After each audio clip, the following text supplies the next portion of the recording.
Wing chair پہ بیٹھے ماہر نے آنکھیں کھولی، ایک نظر خاموش رکھے فون کو دیکھا، پھر جھک کے اسے اٹھا لیا۔ اسکرین روشن کی تو چند نیلے ٹک اس کا منہ چڑھا رہے تھے۔ وہ زیاد کے بارے میں کچھ نہیں سننا چاہتی تھی، وہ اس کی بات کا جواب بھی نہیں دینا چاہتی تھی۔ بیربل درست کہتا تھا، اسے کشمالہ مبین کو ایک طرف رکھ کے اپنے کیس کے اوپر کام کرنا تھا۔ آزادی اس کے لیے کشمالہ مبین سے زیادہ ضروری تھی۔ وہ ایک دفعہ پھر قید میں نہیں جا سکتا تھا۔ اس نے گرین آئیز نامی چیٹ انگوٹھے سے سلائیڈ کی اور اسے آرکائیو میں ڈال دیا۔ ایک طرح سے اسے ذہن کے کسی عقبی خانے میں بند کر دیا۔ پھر سوزین کا نمبر ملایا اور فون کان سے لگایا۔ صبح مجھ سے ملو، ہمیں اگلی سماعت کی تیاری کرنی ہے۔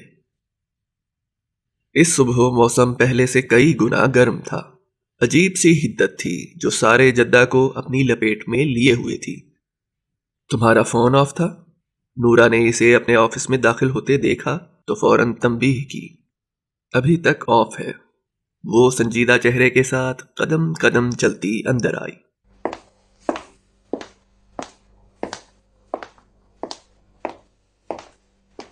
نورا نے اینک کے اوپر سے بغور اسے دیکھا۔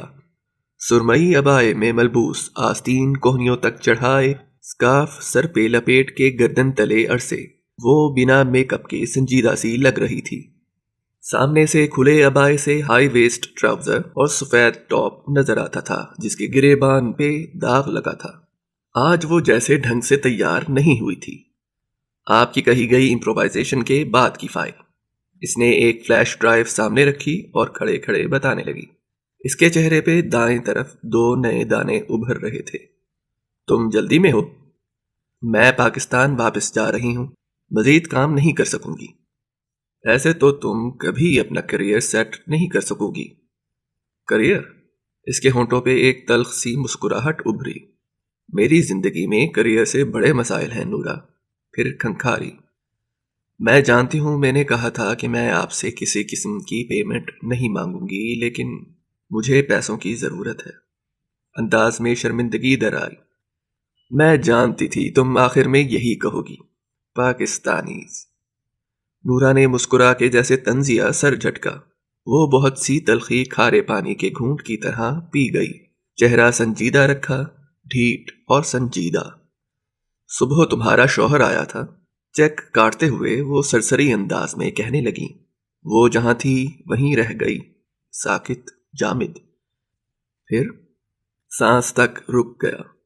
وہ تمہیں تلاش کر رہا تھا، پریشان لگ رہا تھا۔ میں نے بتا دیا کہ تم یہاں نہیں ہو۔ وہ قلم کو ہاتھ میں گھماتے ہوئے بغور اسے دیکھ کے کہہ رہی تھیں۔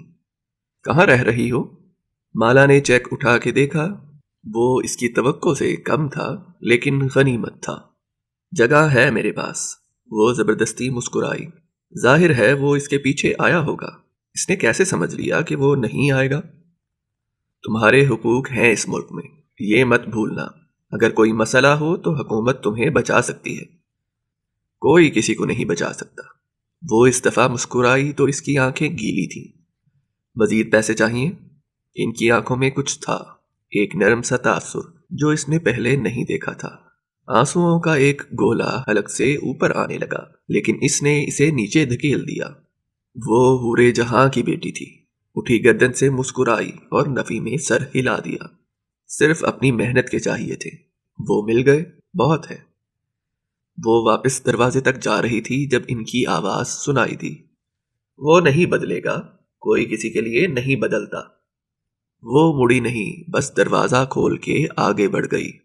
کیا نورا کو لگتا تھا کہ وہ اب تک اتنا نہیں سمجھ سکی؟ اپنے ڈیسک پہ جا کے اس نے ایک باکس اٹھایا۔ اس کا رنگ خاکی تھا۔ اب وہ اپنی چیزیں باری باری اس میں بھرنے لگی۔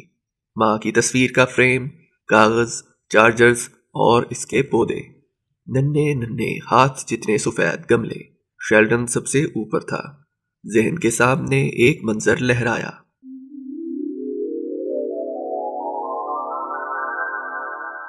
وہ اوشن میں کھڑی تھی اور سرمئی باکس میں اپنا سامان ڈال رہی تھی۔ آنکھیں بار بار بھر رہی تھیں۔ شیلڈن کو سب سے اوپر رکھا اور باہر نکلی۔ کیف سامنے کھڑا تھا، وہ دیوار پہ بنی ایلوژن پینٹنگ کو دیکھ رہا تھا۔ اسے آتے دیکھ کے پلٹا، اس کو دیکھا اور مسکرایا، گال میں گڑھا سا بنا۔ چلیں باس؟ مالا نے گیلی آنکھیں کھولی۔ اوشن کہیں نہیں تھا۔ وہ خاکی باکس لیے جدہ کے اس آفس میں کھڑی تھی۔ صرف باکس کا رنگ بدلا تھا یا زندگی بدل گئی تھی؟ وہ 1 سال پہلے اپریل کے مہینے میں اوشن سے یوں ہی نکلی تھی۔ آج 1 سال بعد مارچ کے مہینے میں وہ جدہ کی اس کو ورکنگ سپیس کو چھوڑ رہی تھی۔ اس کا کریئر اب کبھی دوبارہ نہیں بن سکے گا۔ کشمالہ مبین کریئر کے حوالے سے ایک ناکام عورت تھی، اور مالک صاحب کہتے تھے کہ وہ ذاتی زندگی میں بھی ناکام ہو جائے۔ اس نے آخری دفعہ اس مین ہال کو دیکھا، اپنے ڈیسک کو، کھڑکی سے دکھائی دیتے منظرنامے کو، یہاں بیٹھ کے کام کرنے کی خواہش، یہاں سے اپنے ایک نئے کریئر کی ابتدا کرنے کی تمنا، سب خاکی باکس کے ساتھ خاک ہوا تھا۔ وہ باکس لیے لفٹ میں سوار ہوئی تو ایک ایک قدم بھاری تھا، ایک ایک قدم ہلکا تھا۔ لفٹ کے دروازے بلڈنگ کی لابی میں کھلے۔ سامنے شیشے کی دیواریں نظر آئیں جن کے پار سڑک دکھائی دے رہی تھی۔ وہ کسی کو دیکھے بنا ناک کی سیدھ میں چلتی آگے آئی۔ جب کشمالہ، اس کے قدم زنجیر ہوئے۔ اسے سب مالا کہتے تھے، اس کے بہن بھائی بھی، سفورہ بھی، ماہر بھی، مالک بھی، بیر بل بھی، یہاں تک کہ نورا بھی۔ اسے کشمالہ صرف ایک شخص کہتا تھا، وہ جس نے اسے کبھی مالا کہہ کے نہیں پکارا تھا۔ دھیرے سے وہ پلٹی۔ زیاد سلطان سامنے کھڑا تھا۔ ان دونوں کے درمیان چند فٹ کا فاصلہ تھا۔ وہ ایک صوفے کے ساتھ کھڑا تھا۔ اس نے کل رات والا لباس پہن رکھا تھا جو اب ملگجا سا ہو چکا تھا۔ بال ماتھے پہ بے ترتیبی سے بکھرے تھے اور آنکھوں میں بہت کچھ تھا، فکر مندی، زمانے بھر کی شکستگی۔ وہ چند لمحے اسے دیکھے گئی۔ اس کی آنکھوں میں کچھ بھی نہیں تھا، اس کی آنکھیں خالی تھیں۔ کیا ہم بیٹھ کے کچھ دیر بات کر سکتے ہیں؟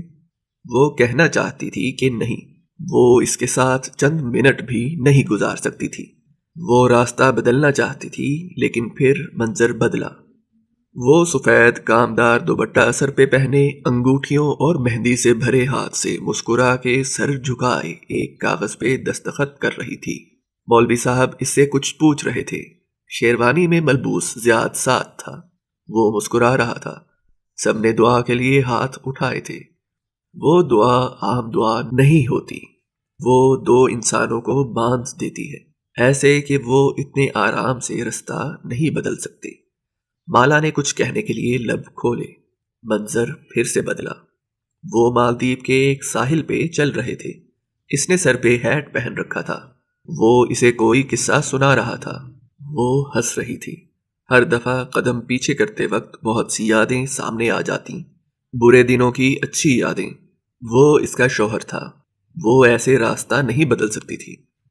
میرے پاس 10 منٹ ہیں، اس نے خود کو کہتے سنا۔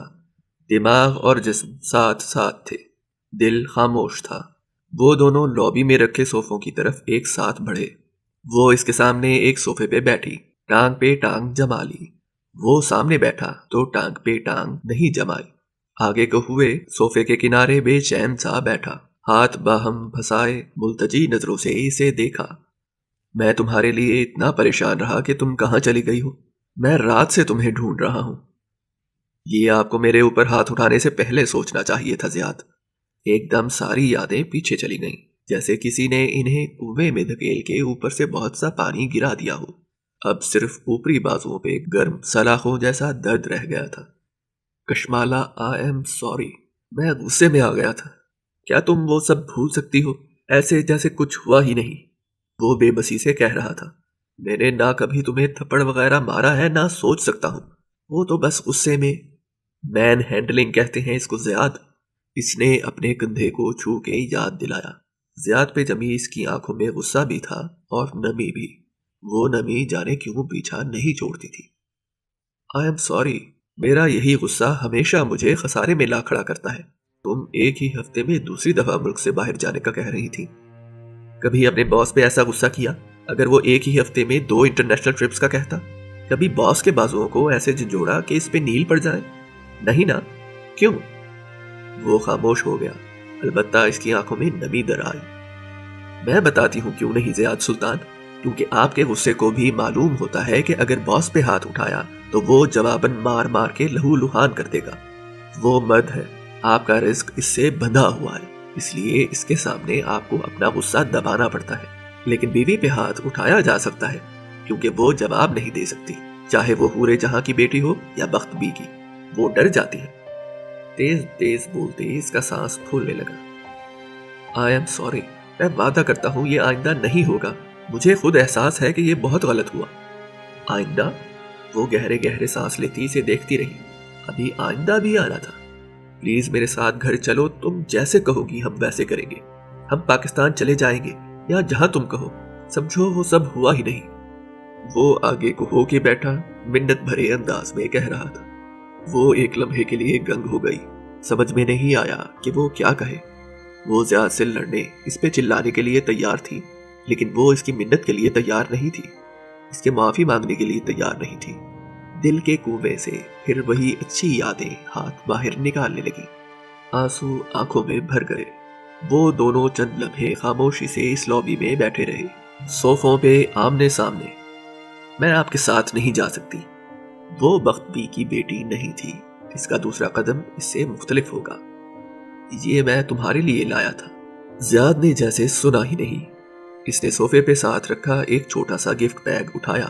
مالا کے ابرو تعجب سے اکٹھے ہوئے۔ زیاد نے ہاتھ ڈال کے اندر سے ایک ڈبی نکالی، پھر اس کو کھولا۔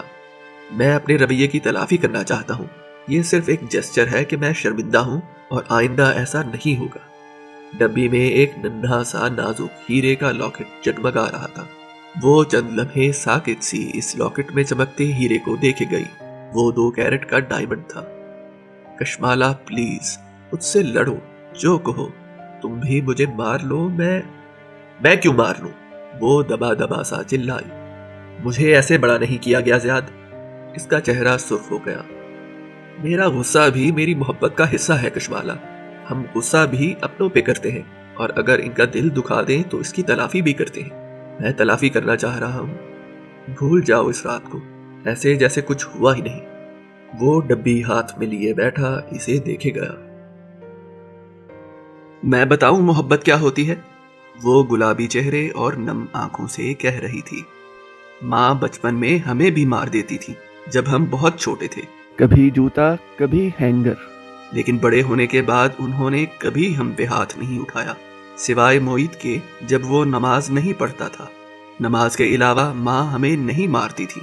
اگر انہیں غصہ آتا تو وہ ناراض ہو جاتی تھی، بالکل خاموش، اور وہ اتنا بولنے والی خاتون جس دن خاموش ہوتی ہمیں معلوم ہو جاتا کہ وہ ناراض ہیں۔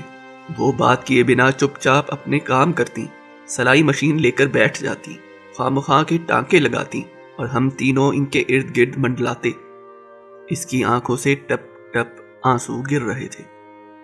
ہم سہم جاتے، پریشان ہو جاتے، پھر ایک دوسرے سے پوچھتے کہ وہ کیوں ناراض ہیں، پھر ان کے پاس جاتے، ان سے معذرت کرتے، ان کے گرد منڈلاتے رہتے یہاں تک کہ وہ مسکرا دیتی۔ ان کی اس پہلی مسکراہٹ کا ہم انتظار کرتے تھے، اور تب ہمیں معلوم ہوتا کہ اب وہ ناراض نہیں ہیں۔ یہ ہوتی ہے محبت۔ محبت میں ناراضی دکھانے کے لیے ہاتھ نہیں اٹھایا جاتا۔ مجھے ہیرے نہیں چاہیے، مجھے وہ عزت چاہیے تھی جس کی میں مستحق تھی۔ وہ خاکی باکس لیے اٹھ کھڑی ہوئی۔ زیاد نے ڈبی بند کی اور ساتھ ہی اٹھا۔ تم جو کہو گی ہم وہ کر لیں گے، وہ ملتجی لہجے میں کہہ رہا تھا۔ اب دیر ہو چکی ہے، مجھے کچھ وقت چاہیے۔ کتنا وقت؟ اس کی امید جاگی۔ مجھے نہیں معلوم، لیکن کچھ وقت چاہیے، چند دن، چند ہفتے۔ آپ مجھے کال نہیں کریں گے، میں ابھی بات کرنے کے لیے تیار نہیں ہوں، جب ہوں گی تو میں خود آپ کو بتا دوں گی۔ زیاد نے آہستہ سے اس بات میں سر ہلایا۔ اوکے، میں تمہارا انتظار کروں گا۔ آپ میرے پیچھے نہیں آئیں گے، میں کہاں رہ رہی ہوں، کیا کر رہی ہوں، آپ اس کی کھوج میں نہیں پڑیں گے، آپ مجھے کچھ دن کے لیے تنہا چھوڑ دیں گے۔ زیاد نے جیب میں ڈبی واپس رکھی اور دروازے کی طرف بڑھ گیا۔ وہ اسے جاتے دیکھتی رہی۔ اس نے نہیں پوچھا تھا کہ اسے پیسے چاہیے یا نہیں، وہ اتنے دن اس کے بغیر کیسے رہے گی۔ اس کے نکلنے کے چند منٹ بعد تک وہ وہیں بیٹھی رہی، گہرے سانس لیتی رہی، پھر ٹیکسی کال کرنے لگی۔ باہر سڑک کے کنارے ایک کار میں بیٹھے زیاد سلطان نے اسے ٹیکسی میں سوار ہوتے دیکھا۔ پھر گلاسز آنکھوں پہ چڑھا لیے اور کار اس کی ٹیکسی کے پیچھے لگا دی۔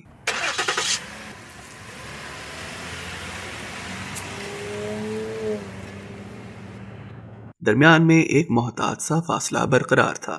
ٹیکسی ایک ہوٹل کے سامنے رکی تو زیاد نے چند گز دور اپنی کار روک لی۔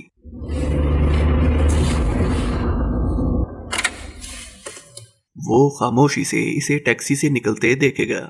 وہ باکس لیے اندر جا رہی تھی، اس کا عبایا ہوا سے پیچھے کو اڑ رہا تھا۔ زیاد نے وہ سیاہ مخملی ڈبی اٹھائی اور اسے کھولا۔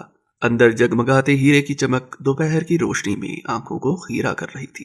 اس چمک میں ایک دم سارے مناظر دھندلا گئے۔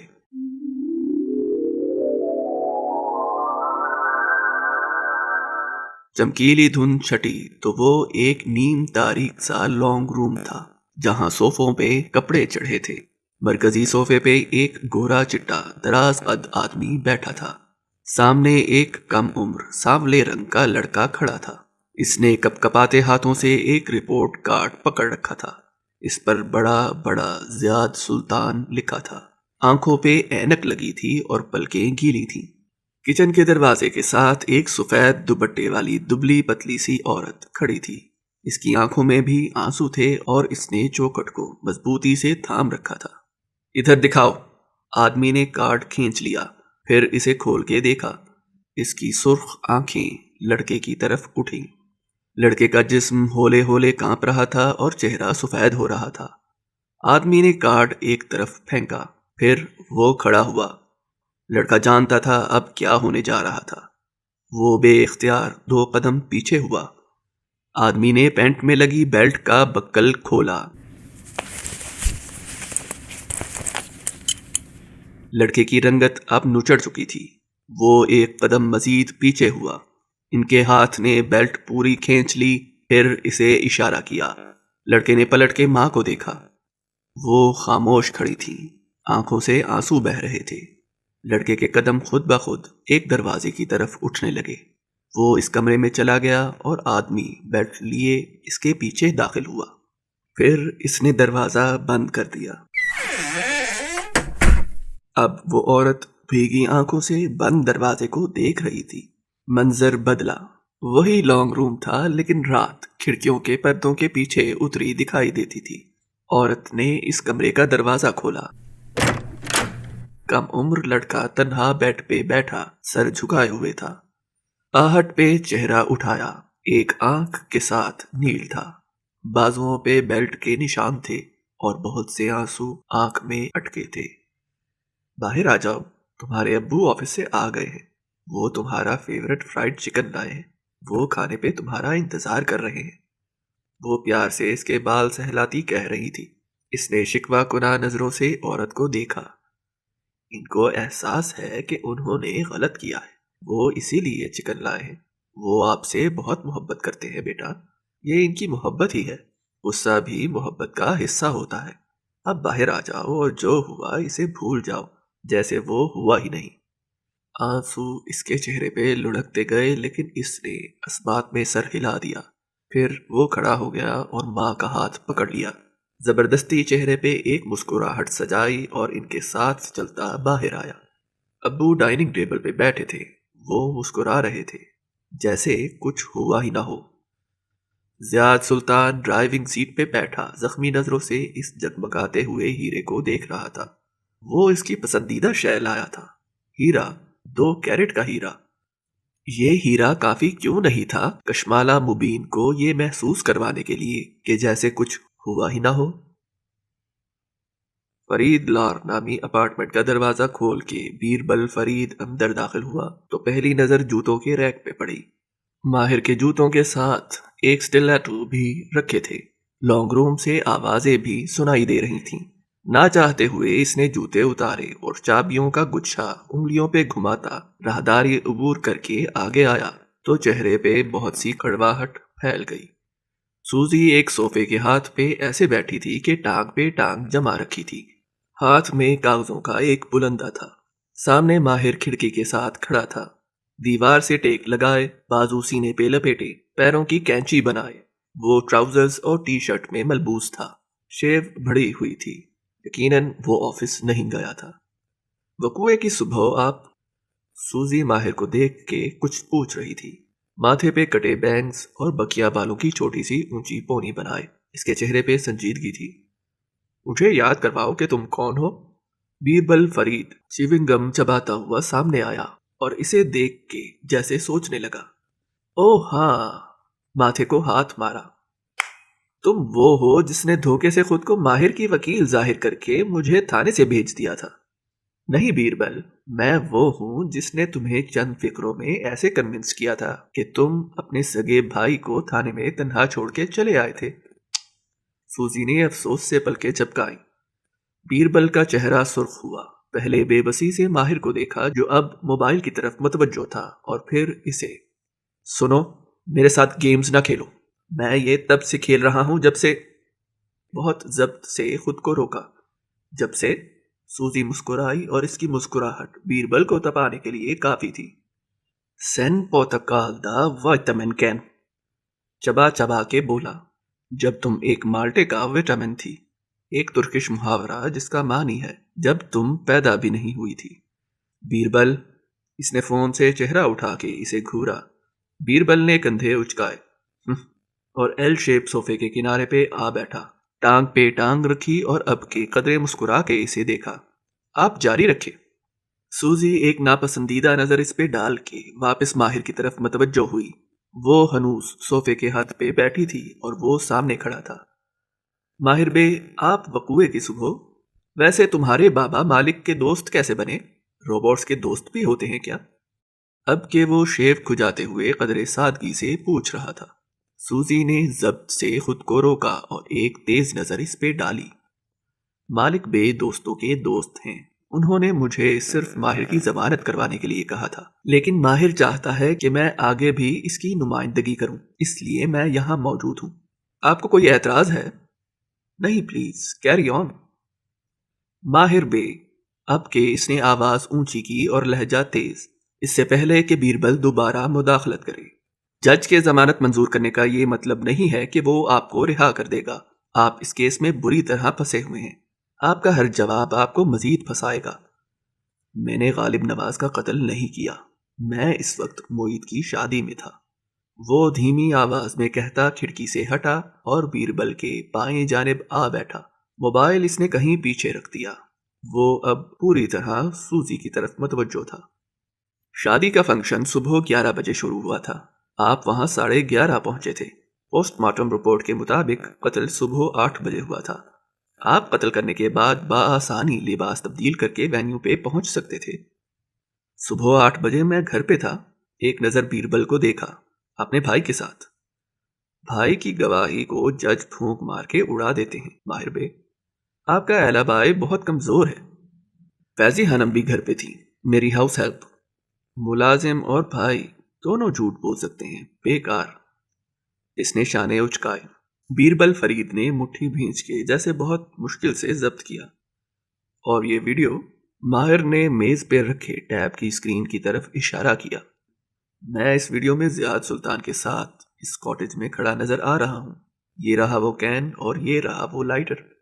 سوزی نے ایک نظر ویڈیو کو دیکھا اور پھر سنجیدگی سے ماہر کو۔ اول تو یہ ثابت نہیں ہوتا کہ یہ وہی کین اور وہی لائٹر ہے، اور اگر ہے بھی تو ویڈیو میں آپ نے دونوں چیزوں کو چھوا ہے، یعنی جائے وقوع پہ ملنے والی چیزوں پہ آپ کے فنگر پرنٹ اصلی ہیں۔ اس ویڈیو سے کہیں ثابت نہیں ہوتا کہ زیاد نے یہ چیزیں اٹھا کے کرائم سین پہ رکھی تھی۔ ماہر نے بے چینی سے پہلو بدلا۔ سٹیک نائف سے کسی کی گردن نہیں کاٹی جا سکتی سوزی، گردن نہیں کاٹی جا سکتی لیکن شہرک کاٹی جا سکتی ہے۔ پوسٹ مارٹم رپورٹ کے مطابق شہرک سٹیک نائف سے کاٹی گئی اور گردن اتارنے کے لیے بون سو استعمال کی گئی جو کہ سرجن استعمال کرتے ہیں۔ وہ اصل آلہ قتل ہے۔ آپ اسے جیکٹ میں چھپا کے لے گئے ہوں گے، غلطی سے چھری وہیں بھول گئے اور غلطی سے نیپکن بھی چھوڑ دیا۔ حقیقی زندگی میں 99% قتل ایسے ہی ہوتے ہیں، کوئی قتل فلموں کی طرح پلان نہیں ہوتا کہ سب پرفیکٹ ہو۔ قاتل اپنا ڈی این اے، فنگر پرنٹ، آلہ قتل تک چھوڑ جاتے ہیں۔ وہ دونوں دو بدو بول رہے تھے اور بیربل کی آنکھیں ایک سے دوسرے تک کا سفر ایسے کر رہی تھی جیسے ٹینس کورٹ میں گیند کا پیچھا کر رہی ہوں۔ ہم ڈنر پہ گئے تھے، میں نے وہ نیپکن وہیں استعمال کیا تھا، زیاد نے اسے اٹھا لیا ہوگا۔ اتفاق سے اس ریسٹورانٹ کا کیمرہ کام نہیں کر رہا تھا۔ اس نے شانے اچکائے۔ شاید آپ نے نیپکن خود جیب میں ڈال دیا ہو اور قتل کے وقت غلطی سے وہاں گر گیا ہو۔ اس سے پہلے کہ ماہر جواب دیتا، بیربل کے صبر کا پیمانہ لبریز ہو گیا۔ آپ کس کی سائڈ پہ ہیں، پہلے یہ فیصلہ کر لیں۔ سوزی نے اب کے بہت خفگی سے بیربل کو دیکھا۔ میں صرف یہ بتا رہی ہوں کہ پروسیکیوٹر کیسے اس کیس کے بخیے ادھیڑے گا، حالانکہ میں سچ بول رہا ہوں۔ ماہر تلخ ہوا، وہ شدید ناخوش دکھائی دے رہا تھا۔ آپ کے سچ پہ آپ کے دوست تک نے یقین نہیں کیا، عدالت کیوں کرے گی؟ آپ کی ریپوٹیشن ایک مینیپولیٹر کی ہے۔ آپ لوگوں اور حالات کو اپنی مرضی سے استعمال کرتے ہیں اور سچ کو تروڑ مڑوڑ دیتے ہیں۔ آپ اس کیس سے زیاد سلطان کا نام لے کر نہیں بچ سکتے۔ عدالت کیوں یقین کرے گی کہ اپنے سالے کی شادی پہ آیا ایک ٹورسٹ آپ کو پھنسانے کے لیے اتنی بڑی سازش کرے گا؟ سوائے اس صورت میں کہ… سوزی نے وقفہ دیا۔ وہ دونوں بے اختیار اسے دیکھنے لگے کہ آپ عدالت کو وہ وجہ فراہم کریں جو زیاد سلطان کے پاس ہے۔ ماہر کی گردن میں ایک گلٹی سی ڈوب کے ابھری۔ زیاد سلطان اور آپ کے درمیان کیا دشمنی ہے؟ ماہر خاموش رہا۔ بیربل کے تنے تاثرات بھی ڈھیلے پڑ گئے۔ لانگ روم میں ایک تناؤ بھری خاموشی چھا گئی۔ ماہر بے، اب کہ وہ نرمی سے بولی، ہم نے یہ ثابت نہیں کرنا کہ زیاد نے یہ قتل کیا ہے، ہم نے صرف یہ ثابت کرنا ہے کہ آپ نے قتل نہیں کیا۔ ہم نے جج کے ذہن میں اتنا سا انگلی اور انگوٹھے سے 1 انچ کا خلا بنا کے دکھایا۔ شک ڈال دینا ہے کہ آپ کو پھنسایا جا رہا ہے اور وہ آپ کو رہا کر دے گا، لیکن اس کے لیے آپ کو مجھ سے سچ بولنا ہوگا۔ اس نے کاغذ ایک طرف رکھے اور ٹیب اٹھا کے اسکرین روشن کی، پھر پینسل انگلیوں میں پکڑی جیسے لکھنے کے لیے تیار ہو۔ مجھے جج کے سامنے زیاد سلطان کا ایک ایسا امیج پینٹ کرنا ہے جس سے اس کو خود بخود یقین آ جائے کہ وہ ایسی سازش کر سکتا ہے۔ وہ اسکرین پہ کچھ لکھتے ہوئے پوچھ رہی تھی، آپ زیاد سلطان کے بارے میں کیا جانتے ہیں؟ سب سے پہلے تو وہ ہینڈسم نہیں ہے۔ بیربل سے رہا نہیں گیا۔ بیربل، ماہر نے گھور کے اسے دیکھا۔ اس نے دونوں ہاتھ اٹھا دیے۔ تمام سوری۔ ماہر واپس اس کی طرف متوجہ ہوا، بہت سے الفاظ جوڑے۔ زیاد اور میری دشمنی کافی پرانی ہے۔ وجہ؟ وہ اس کی آنکھوں میں دیکھ رہی تھی۔ ماہر نے تھوک نگلا۔ اس نے… مجھے شک ہے کہ اس نے میری بہن کو اغوا کیا ہے۔ لیکن آپ کی بہن تو مر چکی ہے، آپ نے اس کے میموریل ڈنر پہ خود اعلان کیا تھا۔ پروسیکیوٹر وہ ٹویٹ دکھا کے آپ کی اس وجہ کو 1 منٹ میں ہوا میں اڑا دے گا۔ ماہر فرید نے بے اختیار ماتھے کو چھوا۔ ماضی کے بہت سے جھوٹ اس کو گھیر چکے تھے۔ میں تصحیح کرتا ہوں۔ کھنکار کے پھر سے الفاظ جوڑے۔ مجھے شک ہے کہ اس نے میری بہن کو مروایا ہے۔ کیا آپ کبھی پولیس میں اس کے خلاف گئے؟ کوئی رپورٹ درج کروائی؟ کوئی ریکارڈ؟ ماہر نے نفی میں سر ہلایا۔ یہ وجہ کمزور ہے، آپ کے درمیان کچھ اور بھی ہوا ہوگا۔ وہ غور سے اس کا چہرہ دیکھ رہی تھی۔ زیاد میری سیکریٹری کا… ماہر انگلیاں باہم پھنسائے سوچ سوچ کے کہنے لگا تھا جب ماہر کو جس لڑکی سے محبت تھی زیاد نے اس سے شادی کر لی۔ قصہ ختم۔ بیربل! جہاں ماہر فرید نے بے یقینی اور غصے سے اسے دیکھا وہیں سوزی کا منہ کھل گیا۔ اللہ اللہ ماہر بے! اس نے ایک ہاتھ گال پہ رکھا اور پلکیں 2-3 دفعہ جھپکائی، پھر اس کی آنکھوں میں چمک آ گئی تھی۔ ایسے کیا دیکھ رہے ہو؟ میں تمہارا وقت بچا رہا ہوں، یہ فی گھنٹہ کے حساب سے چارج کرتی ہے۔ وہ ڈٹائی سے کندھے اچکا کے بولا۔ ماہر لب بھنچے چند لمحے اسے گھورتا رہا، پھر واپس سوزی کو دیکھا تو وہ مسکراہٹ دبائے اسے دیکھ رہی تھی۔ آپ اگلی سماعت پہ رہا ہو جائیں گے کیونکہ ہم ترکش لوگ رقابت کو بہت سیریسلی لیتے ہیں۔ وہ ایک دم جوش سے کہنے لگی۔ کیسے؟ بیربل چونکا، البتہ وہ اٹھ کھڑا ہوا۔ اس کا موڈ سخت خراب ہو چکا تھا۔ 2 مردوں میں مسائل 3 وجوہات کی بنا پہ ہوتے ہیں۔ سوزی نے بند مٹھی سے ایک انگلی نکالی۔ پیسہ؟ دوسری انگلی نکالی۔ اتھارٹی؟ آخری انگلی۔ اور عورت۔ ماہر کھڑکی کے ساتھ جا کھڑا ہوا۔ بے اختیار پٹ کھول دیے۔ تازہ ہوا اندر آنے لگی، اسے گھٹن سی ہو رہی تھی۔ ہم عدالت کو یہ بتا سکتے ہیں کہ زیاد ایک جالس شوہر تھا۔ ترکش زبان میں ہم اسے رقیب کہتے ہیں۔ اس کو معلوم ہو گیا کہ آپ کا اس کی بیوی کے ساتھ افیئر تھا، اس لیے اس نے رقابت میں ایسا کیا۔ نہیں، اس نے پلٹ کے ان دونوں کو دیکھا تو اس کے ماتھے پہ بل تھے اور جبڑے کی رگیں تنی ہوئی تھیں۔ میں ایسا کچھ نہیں کروں گا کیونکہ میرا افیئر نہیں تھا۔ بے شک نہ ہو، مگر آپ کو عدالت کو یہ کہنا پڑے گا۔ اگر آپ کو آزادی چاہیے تو آپ کو ایک ذرا سے جھوٹ سے خود کو محفوظ بنانا ہوگا۔ میں ہر روز عدالت میں رقابت کے کیسز دیکھتی ہوں ماہر بے۔ ججز افیئرز کو پسند نہیں کرتے لیکن وہ آپ کی بے گناہی پہ یقین کر لیں گے۔ رقابت ایک بہت بڑا فیکٹر ہے جو… اللہ اللہ اوقات خانم، بیربل نے ماتھے کو چھوا۔ کبھی آنر کا لفظ سنا ہے؟ میرا بھائی بھلے جتنا پیسے کا لالچی، جھوٹا اور دھوکے باز ہو جائے، وہ اس طرح کی نیچ حرکت نہیں کرے گا۔ سوزی نے شانے اچکائے۔ آپ کے پاس دو آپشن ہیں، یا آپ اپنی زندگی بچائیں یا اپنا آنر۔ صبح آفس میں ملیں گے۔ اس نے ٹیبلٹ اٹھایا اور بیگ میں ڈالنے لگی۔ اور اب تم جا کے اپنے مالک بے کو ساری رپورٹ دو گی، ہے نا؟ بیربل اسے جانے کی تیاری کرتے دیکھ کے تن سے بولا۔ سوزی نے برہمی سے اسے دیکھا۔ میں وکیل اور کلائنٹ کی رازداری کے پریویلیج کو ایسے توڑنے کا سوچ بھی نہیں سکتی۔ پھر بیگ اٹھایا اور الوداع کہتی دروازے کی طرف بڑھ گئی۔ میں بتا رہا ہوں اس لڑکی کو یہاں بھیجنے میں بھی مالک کا کوئی ایجنڈا چھپا ہوا ہے۔ وہ دروازے تک جا رہی تھی جب بیربل نے بلند آواز میں پیچھے سے کہا، بس کرو بھی۔ وہ بیزار ہو گیا تھا۔ موبائل اٹھایا اور پھر بے دلی سے واپس پھینک دیا۔ بیربل نے غور سے اس کی یہ حرکت دیکھی۔ مالا نے جواب نہیں دیا۔ اس نے پیر لمبے کر کے صوفے پہ رکھ دیے اور دوسرے ہاتھ پہ سر جما لیا۔ اسے اپنے شوہر کا سچ نہیں سننا۔ اس نے شانے اچکا دیے۔ بہت سے گلٹ نے بیربل کے دل کو دبوچ لیا لیکن پھر اس نے سر جھٹک دیا۔ مالا اگر جواب نہیں دے رہی تو یہ اس کا اپنا فیصلہ ہے، اس کا اس میں کوئی قصور نہیں ہے۔ اس لڑکی پہ زیادہ اعتبار نہ کرو ماہر، یہ ابھی لفٹ میں پہنچتے ہی مالک کو کال کرے گی۔ ماہر نے جواب نہیں دیا۔ وہ شدید برے موڈ میں دکھائی دے رہا تھا، بس سر جھٹک کے اپنے کمرے کی طرف بڑھ گیا۔ باہر اپارٹمنٹ بلڈنگ کی لفٹ میں داخل ہوتے ہوئے سوزی فون کان سے لگائی کہہ رہی تھی، اس نے مجھے زیاد کی بیوی کے بارے میں بتایا ہے، حالانکہ آپ کو بتانا چاہیے تھا۔ وہ جیسے خفا ہوئی۔ تو تم نے اسے کیا کہا؟ یہی کہ اس کے پاس دو آپشن ہیں۔ وہ اپنی بات دہرانے لگی۔ لفٹ نیچے جا رہی تھی اور اس کے دھاتی دروازے میں سوزی کو اپنا عکس دکھائی دے رہا تھا۔ کیا تم نے اسے تیسرا آپشن بتایا ہے؟ ان کی سرد آواز گونجی۔ سوزی ہلکا سا مسکرائی۔ اس کی کنچوں جیسی آنکھیں چمکیں۔ اتنی جلدی نہیں، ورنہ وہ مجھ پہ اعتبار نہیں کرے گا۔ پہلے اعتبار قائم ہونے دیں، پھر میں تیسرا آپشن اس کے سامنے رکھوں گی۔ وہ لفٹ سے باہر نکلتے ہوئے کہہ رہی تھی۔ دور جاتے ہوئے اس کی آواز مدھم پڑ رہی تھی۔ مالا نے ہاتھ بڑھا کے دروازہ دھکیلا۔ وہ کھلتا چلا گیا۔ وہ لاکڈ نہیں تھا۔ اسے جیسے حیرت ہوئی، یہ لاکڈ کیوں نہیں تھا؟ وہ ایک سفید سا ہال تھا۔ بہت سی فرشی میزیں اور کشن رکھے تھے، لیکن وہ خالی تھا۔ وہاں کوئی ذی نفس نہ تھا۔ ہال میں کوئی کھڑکی تھی نہ کوئی دروازہ، محض وہ دروازہ کھلا تھا جس سے وہ داخل ہوئی تھی۔ اس کے ساتھ دن کی روشنی بھی اندر آئی تھی۔ اس کا رخ ایک دوسرے دروازے کی جانب تھا۔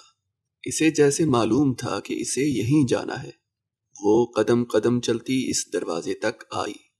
ہینڈل پہ ہاتھ رکھا تو پھر سے حیرت ہوئی، وہ بھی لاکڈ نہیں تھا۔ مالا نے اسے دھکیلا، وہ کھلتا چلا گیا۔ اندر کمرہ خالی تھا، سوائے دیوار سے لگی ایک سٹڈی ٹیبل کے۔ اس ٹیبل پہ کچھ بھی نہ تھا، وہ کسی کینوس کی طرح کوری تھی۔ وہ اس کے ساتھ رکھی کرسی پر بیٹھی تھی۔ اس نے لمبا سفید نائٹ گاؤن پہن رکھا تھا جس کے گریبان پہ فرل تھی۔ لمبے گھنگریالے بال کمر پہ گر رہے تھے۔ ہلال؟ آہٹ پہ اس نے چہرہ موڑ کے دیکھا۔ مالا کو آتے دیکھ کے وہ مسکرائی۔ اس کے گال میں ڈمپل سا پڑتا تھا۔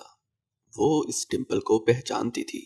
وہ ان بھوری آنکھوں اور بے تحاشا مڑی ہوئی پلکوں کو بھی پہچانتی تھی۔ دروازہ کھلا تھا۔ وہ تحیر سے کہتی اندر آئی۔ ہلال مسکرا کے اسے دیکھے گئی۔ مالا اس کے سامنے زمین پہ پنجوں کے بل بیٹھی، ایسے کہ اب دونوں کے چہرے آمنے سامنے تھے۔ دروازہ لاکڈ نہیں ہے ہلال، مجھے معلوم ہے۔ وہ مسکرائی۔ اس کے ہونٹ نہیں ہل رہے تھے لیکن وہ اس کی آواز سن سکتی تھی۔ پھر تم خود کیوں نہیں یہاں سے نکل جاتی؟ اس کی آواز میں نرمی تھی۔ پھر اس نے دھیرے سے ہلال کے ہاتھ تھامے۔ وہ سرد تھے۔ پلیز مجھے پکارنا چھوڑ دو۔ اس نے اس کے ہاتھ دبائے۔ اس کی آنکھوں میں منت بھی تھی اور آنسو بھی۔ میری اپنی زندگی اس وقت بہت میسڈ اپ ہے ہلال، میں تمہارے لیے کچھ نہیں کر سکتی، تمہیں خود کو خود بچانا ہے۔ پھر اس نے دوبارہ اچنبے سے دروازے کو دیکھا۔ دروازہ کھلا ہے، تم جب چاہو بھاگ سکتی ہو۔ مالا، وہ ہنوز مسکرا رہی تھی۔ میں تمہیں نہیں پکار رہی۔ پھر کس کو؟ اسے الجھن ہوئی۔ اپنی ماں کو شاید۔ اس نے سوچا، کہا نہیں۔ میں انتظار کر رہی ہوں۔ ہلال کے ہونٹ اب بھی نہیں ہلے۔ کس کا؟ میں انتظار کر رہی ہوں، وہ مسکراتے ہوئے بنا ہونٹ ہلائے کہہ رہی تھی۔ اس کی آواز میں ایک دوسری آواز مخل ہوئی۔ چائم، 1، 2، 3۔ مالا نے چونک کے آنکھیں کھولیں، پھر تیزی سے اٹھ بیٹھی۔ وہ اپنے ہوٹل روم میں تھی۔ کمرے میں صرف ایک لیمپ جل رہا تھا۔ اس نے اپنی آنکھوں کو چھوا، وہ ابھی تک نم تھیں۔ اس نے کراہ کے کن پٹیاں تھامیں۔ اوہ ہلال، میرا پیچھا چھوڑ دو، میں تمہارے لیے کچھ نہیں کر سکتی، میری اپنی زندگی میں بہت مسئلے ہیں۔ آنکھیں کھولیں تو دھیان اس چائم کی آواز تک گیا، اس کی ای میل ٹون۔ دل بھاری ہوا۔ کیا زیاد اسے ای میل کر رہا تھا؟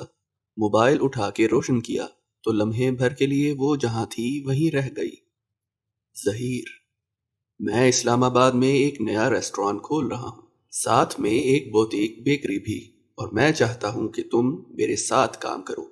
اس دفعہ میں تمہیں پارٹنرشپ سے کم کچھ نہیں آفر کروں گا مالا، کوئی چھپی ہوئی ٹرمز نہیں۔ مجھے کشمالہ مبین جیسی پارٹنر نہیں ملے گی۔ مجھے نہیں معلوم تم شادی کے بعد کہاں گئی ہو، لیکن مجھے امید ہے تم ضرور آؤ گی۔ اس کی پلکوں کے کنارے ایک دفعہ پھر سے بھیگنے لگے۔ لمحے بھر کے لیے وہ دن یاد آیا جب وہ باکس میں سامان ڈال کے اوشن سے نکلی تھی۔ ایک راستہ کھل گیا تھا، وہ اسلام آباد واپس جا سکتی تھی، وہ ایک نئی زندگی شروع کر سکتی تھی۔ وہ بستر سے اٹھی اور پردے کھول دیے۔ نیچے نیلا تالاب دکھائی دے رہا تھا، عصر کی روشنی سارے میں پھیلی تھی۔ وہ جانے کس وقت آ کے سوئی تھی، وقت کا دھیان ہی نہیں رہا تھا، لیکن اس وقت ایک خیال سب پہ حاوی تھا، وہ اسلام آباد واپس جا سکتی تھی۔ اسے اس ملک سے نکلنا تھا، اسے کوئی فیصلہ لینا تھا۔ ذہن میں بہت سے سوالیہ نشان کھڑے ہو گئے، اور صرف ایک شخص تھا جس سے اسے صاف گو جوابات کی امید تھی۔ مجھے آپ کی مدد چاہیے۔ وہ کھڑکی کے ساتھ کرسی پہ بیٹھی، پیر میز پہ رکھے، فون کان سے لگائے ہوئے تھی۔ نگاہیں کھڑکی پہ رکھے پودے پہ جمی تھی، جس کے کنارے ڈوبتے سورج کی گلابی روشنی میں دمک رہے تھے۔ پیسے چاہیے؟ مالک فرید کی برف جیسی آواز گونجی۔ نہیں، چاہیے نہیں یا مانگیں گی نہیں، دونوں۔ اس نے بے پرواہی سے کندھے اچکائے۔ مجھے اس ملک سے نکلنا ہے، اور اس کے لیے مجھے زیاد کے ابشر سے ری انٹری نکالنی ہے۔ کیا کوئی طریقہ ہے جو زیاد سے طلاق لے لیں اور چلی جائیں؟ سمپل۔ اس کے اندر ایک ناخوشگوار سی لہر اٹھی۔ اف، نہیں، یہ لفظ، آپ اتنی آسانی سے یہ لفظ نہیں بول سکتے۔ کیوں؟ کیونکہ وہ جیسے خود بھی الجھ گئی۔ وہ کچھ اور پوچھ رہی تھی، وہ کچھ اور کہہ رہے تھے۔ کیونکہ یہ ایک ٹیبو ہے مالک صاحب، میں کیسے اس کے بارے میں سوچ سکتی ہوں؟ دنیا کی سب سے پڑھی لکھی اور امیر عورت کے لیے بھی یہ اتنا ہی بھیانک لفظ ہے جتنا ایک غریب اور ان پڑھ عورت کے لیے۔ کیوں؟ انہوں نے دہرایا۔ کیونکہ اس لفظ کے ساتھ ساری عمر رہنا پڑتا ہے۔ یہ ایک لفظ میری پوری ذات کو ڈیفائن کرنے لگے گا۔ اسے جھرجھری سی آئی۔ آپ کو یاد ہے نا کہ آپ کا شوہر ایک کرائے کا قاتل ہے؟ اس نے کرب سے آنکھیں بند کی، سر میں درد ہونے لگا تھا۔ جانتی ہوں، آپ صرف سچ جانتی ہیں، سچ کی پیروی کا حوصلہ نہیں ہے آپ میں۔ سچ کی پیروی؟ اس نے چونک کے آنکھیں کھولی۔ خود کو سچ کے حوالے کر دینا اور یہ دیکھنا کہ سچ آپ کو ہاتھ سے تھام کے کس راستے پہ لے کر جا رہا ہے۔ میں زیاد سے طلاق نہیں لے سکتی، میری ساری زندگی تباہ ہو جائے گی۔ وہ چند لمحے کے لیے خاموش رہے۔ پھر کیا پلان ہے آپ کا؟ میں وہ کھنکھاری، الفاظ جوڑے۔ میں پاکستان جاؤں گی، زندگی دوبارہ شروع کروں گی، لیکن میں اس کے ساتھ نہیں رہوں گی جیسے بہت سی عورتیں رہتی ہیں۔ ہماری فیملی میں بہت سی عورتیں ایسی ہیں جنہوں نے طلاق نہیں لی اور الگ ہو گئیں، شاید اس لیے کہ ان کے بچے تھے، آپ کے نہیں ہیں۔ ایک تشکر بھری سانس اس کے لبوں سے خارج ہوئی۔ شکر ہے، ہوں گے بھی نہیں، اس نے سوچا، کہا نہیں۔ وہ ایک فیصلہ اس کے سارے غلط فیصلوں پہ بھاری تھا۔ اور زیادہ آپ کو ایسے الگ رہنے دے گا؟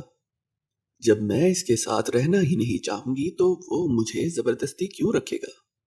اسے معلوم ہے کہ آپ اس وقت کہاں ہیں؟ نہیں، یعنی آپ کو یہ غلط فہمی ہے کہ اس نے آپ کا پیچھا نہیں کیا ہوگا۔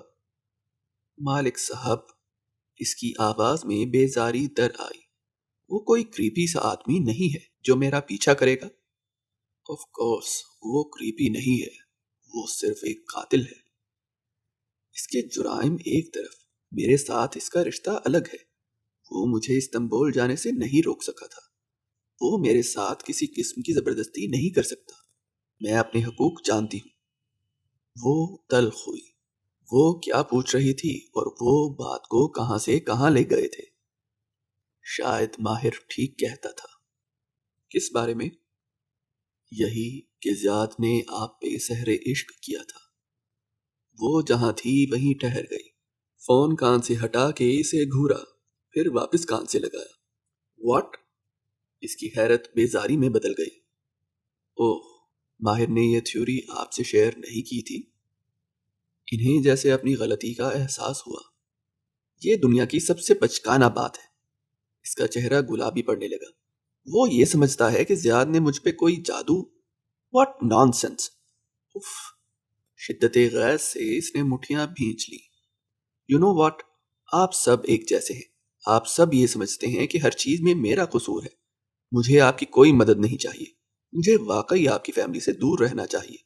اس نے غصے سے فون بند کیا اور پاور کا بٹن دبا دیا۔ مالک صاحب اپنی ایمانداری اپنے پاس رکھیں۔ اسے ان کی ضرورت نہ تھی۔ ڈوبتے سورج کو دیکھتے ہوئے وہ گہرے گہرے سانس لینے لگی۔ اسے فیملی ڈنر یاد آیا۔ ماہر سحر عشق کے بارے میں کچھ بتا رہا تھا۔ وہ اسے سنوا رہا تھا۔ وہ زیاد کو سنوا رہا تھا۔ اف! وہ اسے کیا سمجھتا تھا؟ اس کی کوئی مرضی نہیں تھی۔ وہ کوئی گڑیا تھی جسے کوئی جادوگر اپنی مرضی سے جس جانب چاہے موڑ دے۔ اچھی بات ہے، پڑا رہے وہ جیل میں اپنی تھیوریز کے ساتھ۔ اسے اب ماہر فرید کی فکر کرنے کی کوئی ضرورت نہیں تھی۔ اندرانی نے دروازے کا ہینڈل گھمایا تو اندر کی طرف کھلتا چلا گیا۔ اس کے کمرے میں مالا کے خواب کے برعکس نفیس سا سنگل بیڈ اور گلابی و سفید سٹڈی ٹیبل رکھی تھی جس میں بک شیلف بنا تھا۔ وہ اسی کرسی پہ بیٹھی تھی۔ سامنے میوزک باکس رکھا تھا لیکن ہلال کے ہاتھ اس سے دور تھے۔ اب تم میوزک باکس نہیں بجاتی؟ اندرانی نے دودھ کا گلاس اس کے ساتھ رکھا اور بغور اس کو دیکھا۔ ہلال نے جواب نہیں دیا۔ وہ اسی طرح آنکھیں میوزک باکس پہ جمائے بیٹھی تھی جیسے کچھ سوچ رہی ہو۔ دروازہ کھلا ہے ہلال، تم جب چاہے یہاں سے جا سکتی ہو، اندرانی نے طنز سے یاد دلایا۔ مجھے معلوم ہے۔ پھر چلی جاؤ، میوزک باکس بجانے سے کون آئے گا تمہاری مدد کے لیے؟ ہلال نے قریب رکھا ہیئر برش اٹھایا اور اسے سر پہ رکھ کے نرمی سے نیچے لے جانے لگی۔ اگر نہیں بھاگنا یہاں سے تو سرکار کی بات مان لو۔ پھر وہ اس کے کان کے قریب جھکی اور آواز سرگوشی میں تبدیل کی۔ تم سمجھتی ہو تم بہت اچھی ہو، اس لیے تم سرکار کی بات نہیں مانتی، لیکن میں تمہیں بتاؤں، تمہارے اندر بہت سا شر چھپا ہے ہلال، اسی لیے تم یہاں سے نہیں بھاگتی، کیونکہ دور اندر تم سرکار کے ساتھ رہنا چاہتی ہو۔